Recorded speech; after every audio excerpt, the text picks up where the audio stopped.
अभी सुन रहे हैं विराट म्यूजिक की शानदार प्रस्तुति।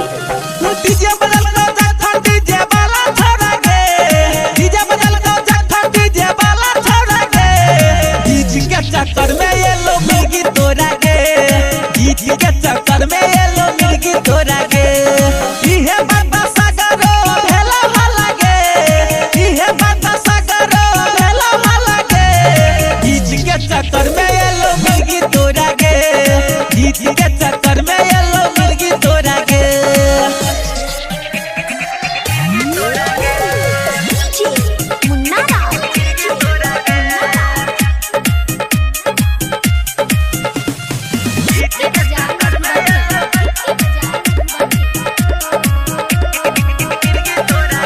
लेके नाचे छलही छौड़ी कोई कूद कूद का पत्ता छोड़ा देने रही सीध बुध का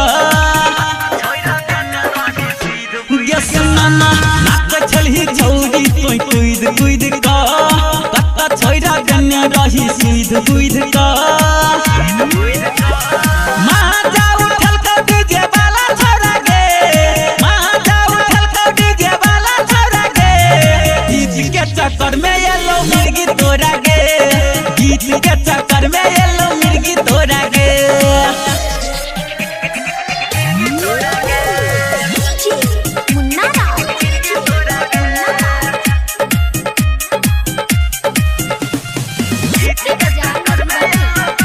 presented by विराट म्यूजिक।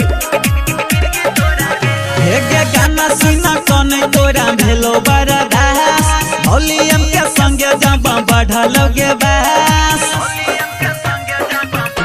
गे सुना ना गाना सुना कोने तोरा भेलो बरदास, वॉल्यूम के संगे जब बढ़लोगे बस। राइटर के मधुबनी वाला गे, मधुबनी वाला गे, डीजे के चक्कर में ये लो मिर्गी तोड़ा गे, डीजे के चक्कर में ये लो मिर्गी तोड़ा गे। Virat music digital recording studio Yamuna Nagar Jagadhri.